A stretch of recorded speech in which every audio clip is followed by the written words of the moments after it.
Bom, pessoal, vamos então dar continuidade ao assunto de ontem, onde nós começamos a falar sobre o crescimento microbiano. Então, nós falamos ontem que esse crescimento microbiano, ele está associado ao crescimento de uma população de células de um dado micro-organismo. Ou seja, ele está relacionado com o aumento do número de células da população e não com o tamanho. Então, quando nós falamos sobre crescimento microbiano, nós estamos nos referindo aqui à questão de aumento de população, ok? Bom, grande parte desses micro-organismos, eles são capazes de se multiplicar por fissão binária, né? Então, em resultado de que uma célula, ela sempre vai dar origem a duas células filhas ao final de um certo tempo, que nós aprendemos ontem, ele é chamado de tempo de geração, ok?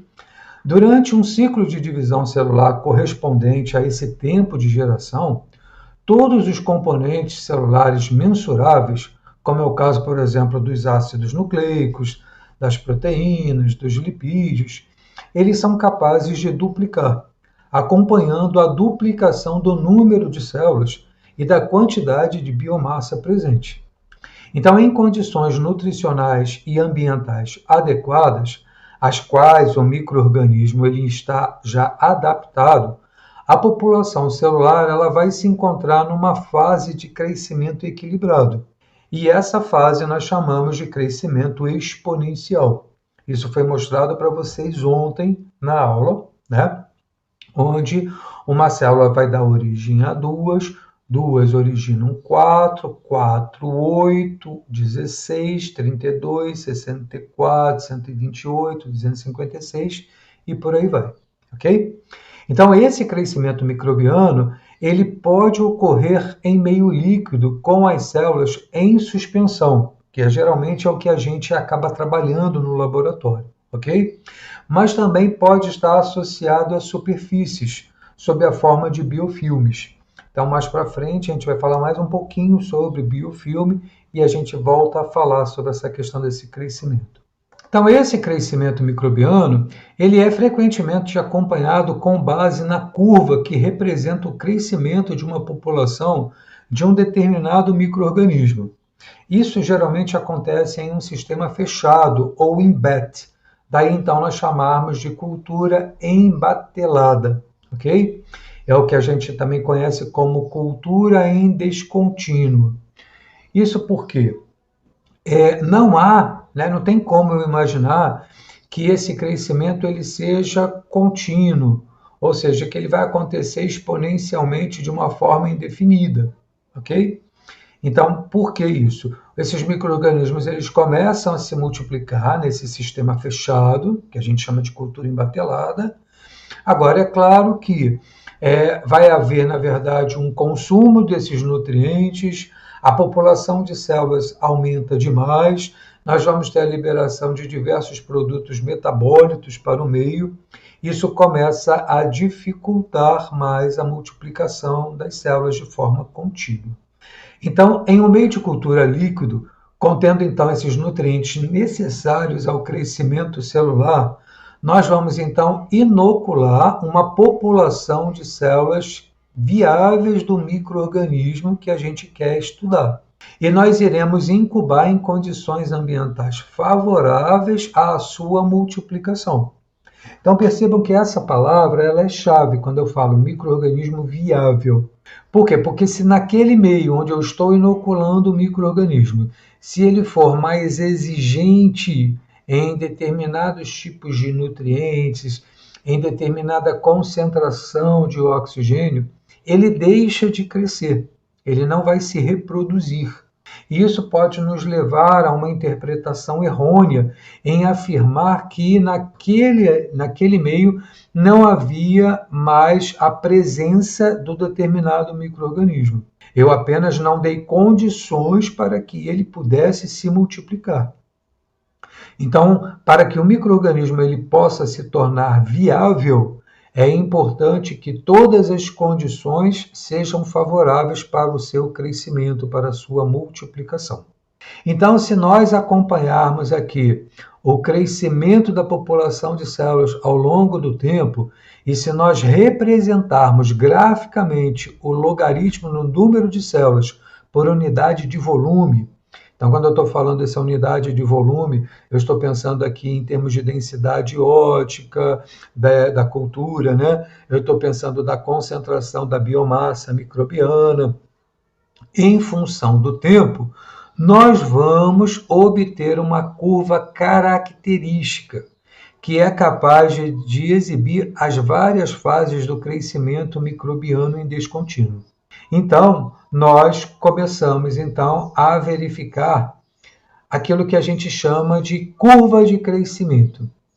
Então, embora essas bactérias elas sejam capazes de se desenvolver muito bem em meios de cultura sólidos, então é o que a gente faz quando a gente quer contar o número de colônias, quando a gente quer observar a morfologia da colônia, então a gente acaba trabalhando com um meio de cultura sólido. Quando a gente quer avaliar especialmente essa capacidade de crescimento, de multiplicação desses micro-organismos, nós geralmente vamos pegar a bactéria em questão e nós iremos semear no meio de cultura líquido, que vai conter os nutrientes completamente apropriados para aquela espécie em questão, incubar em temperatura adequada, e com isso, então, nós vamos verificar que, a partir do momento que esse micro-organismo ele começa a se multiplicar, né, ele vai acabar exibindo várias fases desse crescimento.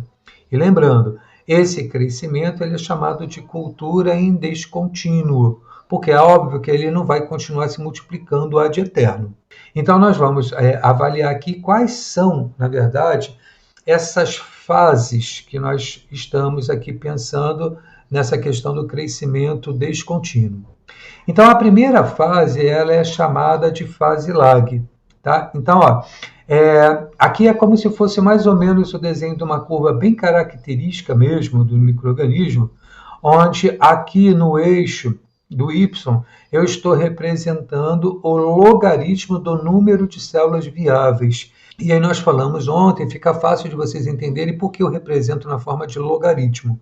Se eu fosse representar na forma de números arábicos, eu teria, na verdade, aqui uma escala y extremamente elevada demais e ficaria muito difícil representar os números arábicos aqui. Então, eu converto esse número para logaritmo, porque fica muito mais fácil eu estar estabelecendo uma escala aqui para o y.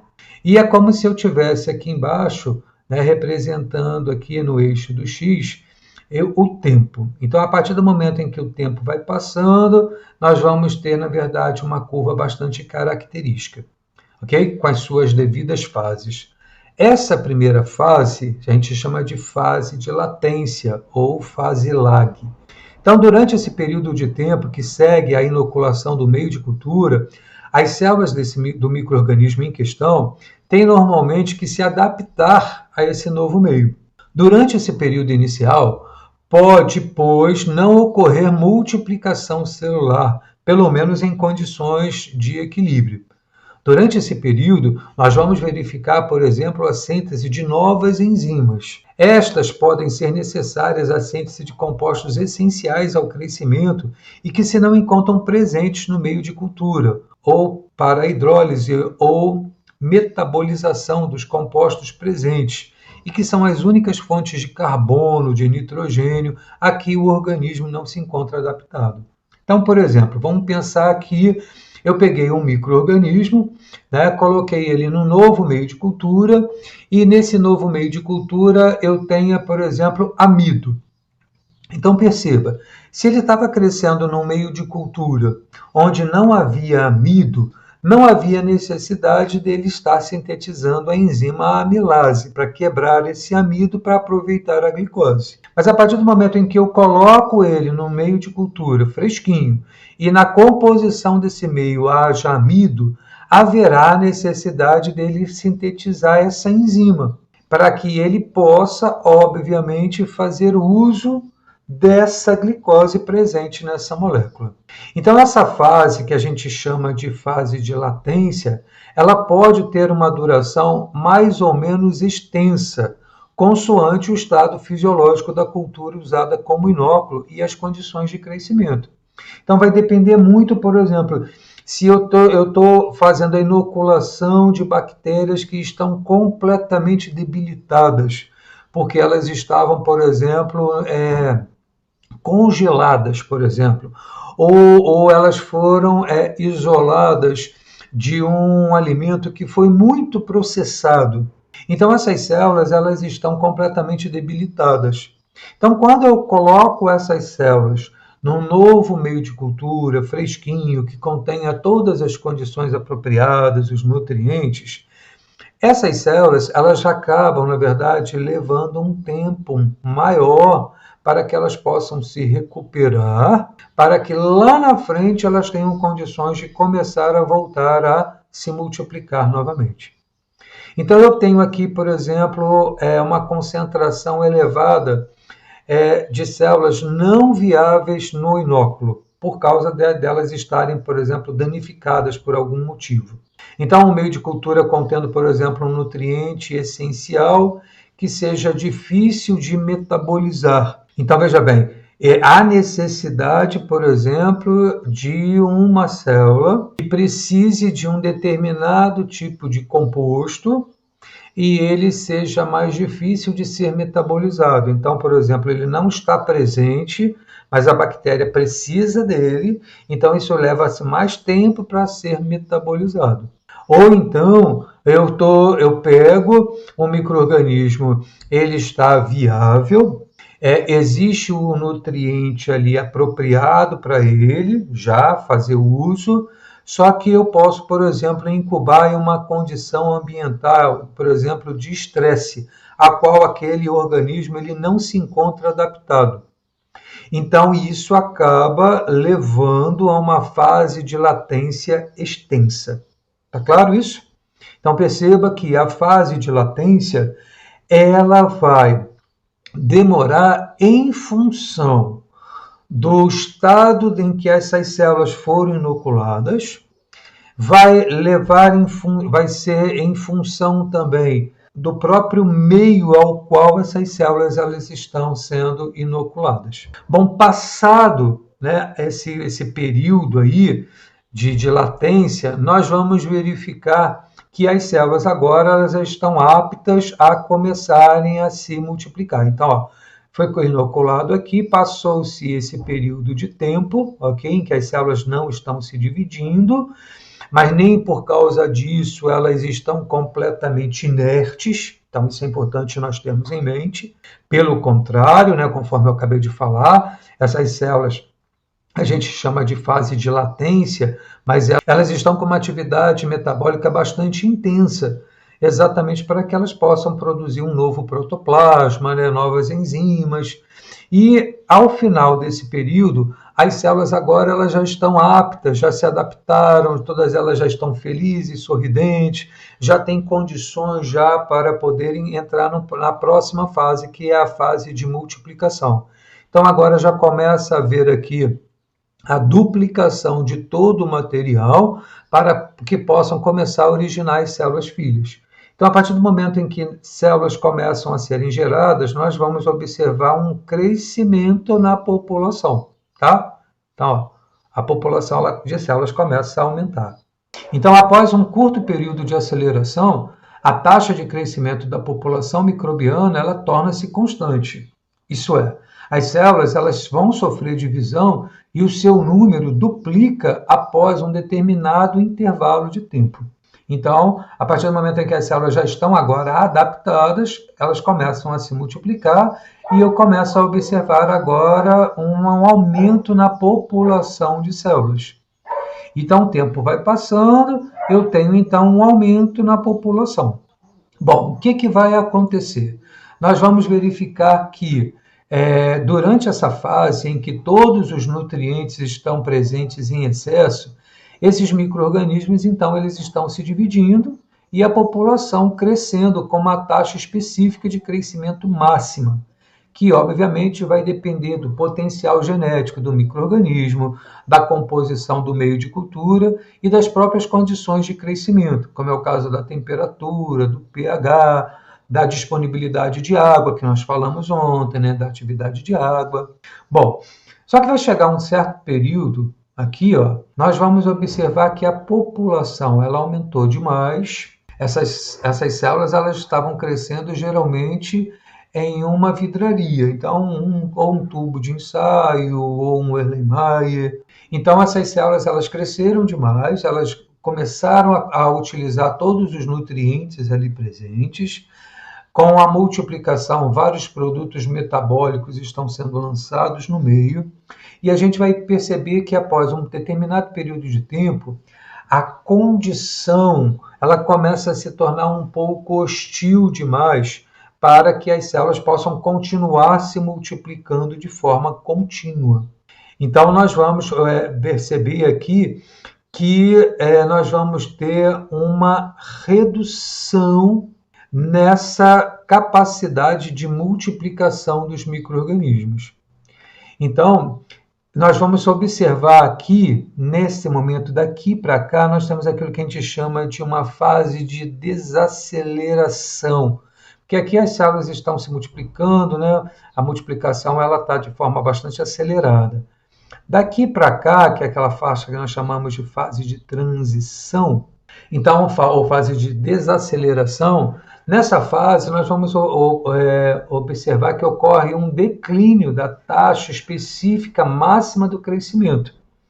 E isso acontece, conforme eu já falei, em resultado da diminuição para valores limitantes do crescimento da concentração de um ou mais nutrientes essenciais ao metabolismo celular, ou então ao próprio aumento na concentração de produtos do metabolismo que acabam sendo tóxicos para as células. Com isso, então, nós vamos ter agora a entrada naquilo que a gente chama de fase estacionária.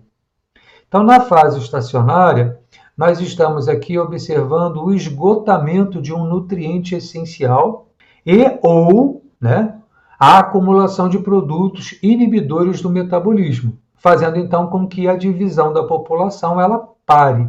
No entanto, em carência desses nutrientes, as células podem manter-se viáveis durante períodos de tempo mais ou menos longos, à custa das reservas endógenas que usam em processos de manutenção. Então perceba, a partir do momento em que essas células elas entraram na fase estacionária, ok? Nós temos aqui agora uma grande limitação de disponibilidade de nutrientes, de espaço, mas é claro que nós já falamos sobre isso, né? Se eu estou pensando que são seres procariontes, a capacidade de armazenamento de substâncias nessas células é muito grande, então elas podem levar um certo período de tempo permanecendo nessa fase, utilizando exatamente todos os nutrientes que estão acumulados. Só que mais cedo ou mais tarde, claro que nós vamos verificar um declínio da concentração dessas células viáveis. Exatamente porque você não está mais fornecendo nutrientes, né? Então percebam, eu estou me referindo a uma cultura de batelada, crescimento descontínuo. Eu não estou adicionando um novo meio de cultura fresquinho para essas células.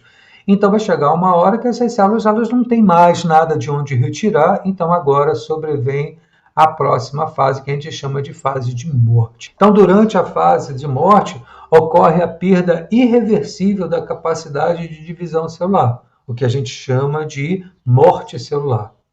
Então, isso vai acabar originando um decréscimo na concentração de células viáveis na população dos micro-organismos ao longo do tempo.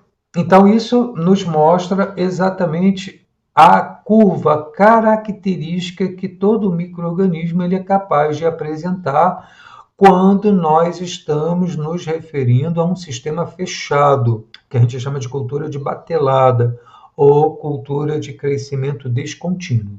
Dessa forma, a determinação da evolução ao longo do tempo da concentração de um componente celular, da concentração de células ou da própria biomassa em suspensão em meio desse crescimento líquido permite, dessa forma, obter experimentalmente a curva de crescimento da população microbiana e, com isso, calcular a taxa específica de crescimento e o tempo de geração do micro-organismo no qual nós estamos estudando, nas condições de crescimento testadas. Para que a gente possa acompanhar e traçar a curva de crescimento de uma população microbiana, é necessário, então, fazer a avaliação quantitativa da evolução da concentração de células ao longo do tempo. E esta pode se basear em métodos diretos, como é o caso, por exemplo, da contagem de células viáveis, como da contagem de células totais, ok? Como pode ser também pela determinação da biomassa seca. Ou então por métodos indiretos, como é o caso da análise espectrofotométrica da densidade ótica da cultura. Embora, em teoria, quando o crescimento de uma população microbiana é equilibrado, o seu acompanhamento ele pode basear-se na quantificação de qualquer constituinte celular, como é o caso, por exemplo, aí, dos ácidos nucleicos, das proteínas, dos lipídios, né? O crescimento ele é usualmente acompanhado com base na determinação da densidade ótica da cultura, da concentração de células, podendo ser a contagem total ou o número de células viáveis, ou então da própria massa celular, que nós chamamos de biomassa. A seleção do método que nós iremos utilizar, ele vai depender do tipo de micro-organismo e do problema particular. Bom, desses métodos, nós vamos falar um pouquinho sobre a contagem de células viáveis, onde geralmente nós vamos expressar na forma de unidades formadoras de colônias. Então perceba que nós tratamos, né, na aula anterior, falando sobre o crescimento ao longo do tempo, né, que a gente chama de tempo de geração. Então, ao final de tantas gerações, quantas células vão existir ali?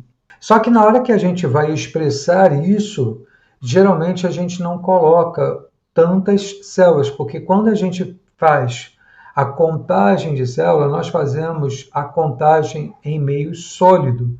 E para isso nós iremos utilizar a placa de Petri empregando um meio de cultura sólido. Com isso, então, as células encontrando condições, esses micro-organismos vão crescer, vão se multiplicar, vai aumentar a população e vai dar origem a colônias, que aí então a gente tem condição de visualizar e de contar. Então, nós contamos o número de colônias e não o número de células, porque numa colônia eu não sei exatamente quantas células existem ali. Então, nós expressamos sempre como unidades formadoras de colônias, UFC. E aí nós vamos expressar como UFC por grama ou por ml, dependendo da amostra que eu recebi no laboratório. Se for uma amostra sólida ou uma amostra líquida. E eu posso expressar esse resultado, esse UFC, como o logaritmo. Então, o log de UFC por grama ou por ml. Só que para isso, para que eu possa realizar essa contagem de células viáveis, é necessário eu estar realizando a técnica da diluição. Então, por que eu preciso diluir? Então, veja bem, se eu chego uma amostra para mim, vamos pensar uma amostra de um leite. Se eu tenho uma contagem muito elevada, o que vai acontecer? Na hora que eu faço o plaqueamento, né, da minha amostra, colocando numa placa de Petri com meio de cultura, eu vou ter tantas células ali crescendo e se multiplicando que ao final vai virar um tapete de células e não me permite contar, eu não consigo contar. Então eu preciso estar utilizando a técnica da diluição, que a gente chama de diluição seriada, onde então eu vou realizar tantas diluições quanto sejam necessárias para poder reduzir o número de células de tal forma que me permita contar, de forma que eu possa obter colônias bem isoladas, me facilitando, portanto, a contagem. E para poder realizar essa contagem, eu faço essa semeadura de duas formas. Eu posso fazer a semeadura em profundidade ou em superfície. Nós não vamos entrar no mérito agora, porque nós vamos, mais lá na frente, nós vamos ter uma parte prática para podermos trabalhar com isso.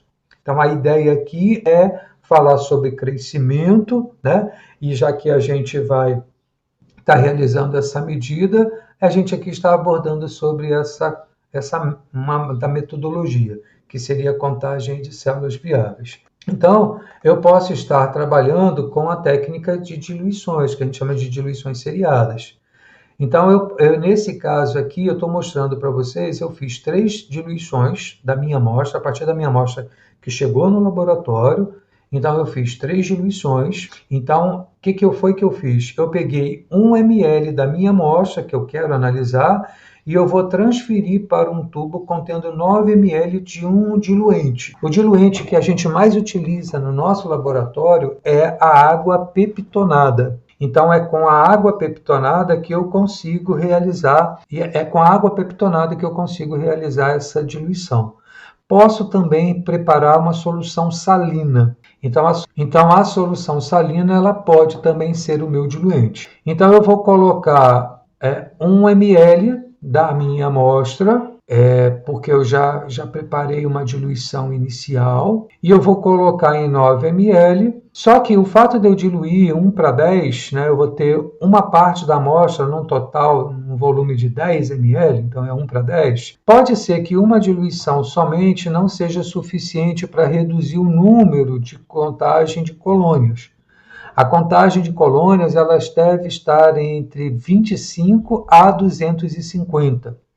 Alguns autores eles colocam de 30 a 300 colônias. Então, uma diluição, muitas das vezes, eu não consigo reduzir esse número para poder ficar dentro dessa faixa. Então, eu precisaria realizar uma diluição subsequente. Tá? Então, eu pegaria 1 ml dessa minha diluição e colocaria em 9 ml do mesmo diluente que eu utilizei aqui. Então, perceba que eu estou diluindo mais 10 vezes. Como essa minha diluição inicial ela já estava diluída 10 vezes, então a minha diluição final ela será de 1:100. Então, isso que é importante a gente ter em mente. Bom, eu estou diluindo aqui 100 vezes. 1:100 é o mesmo que 10 a menos 2.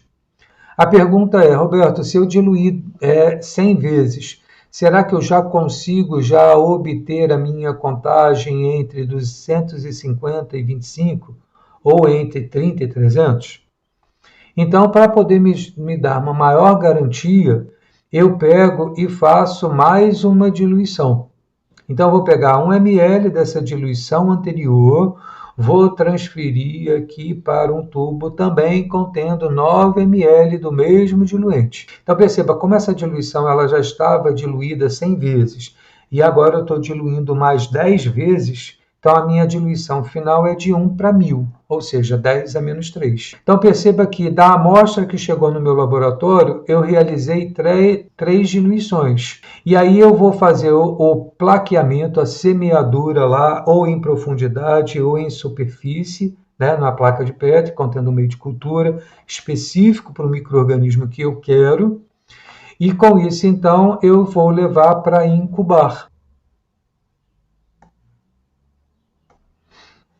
Então, perceba que o número de diluições ela vai variar em função com o grau do número de micro-organismos presentes na minha amostra.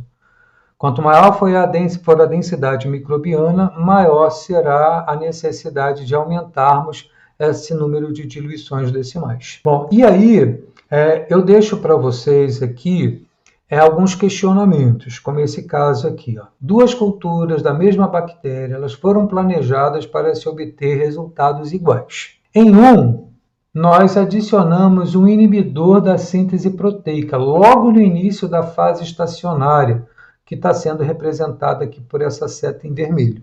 Em 2, nós vamos verificar que esse mesmo inibidor de síntese proteica foi adicionado, mas depois que a população já havia passado algumas horas em fase estacionária. Então eu pergunto para vocês, como que a gente poderia interpretar esses resultados? Então, eu quero que vocês possam pensar muito bem, mediante aquilo que eu trabalhei falando sobre as fases. Então, essa daqui seria a fase lag, essa seria a fase log. Perceba que aqui, em vez de entrar em fase estacionária, não aconteceu. Aqui houve a fase estacionária e após um determinado período de tempo, houve a adição aqui desse inibidor de proteína e olha o que aconteceu. Então, em cima do comportamento desses gráficos, eu quero que vocês façam a interpretação, tá? E tem mais dois aqui, onde eu tenho assim, ó. O crescimento de duas culturas diferentes de bactéria foi medido por turbidimetria. Então, vamos entender o seguinte.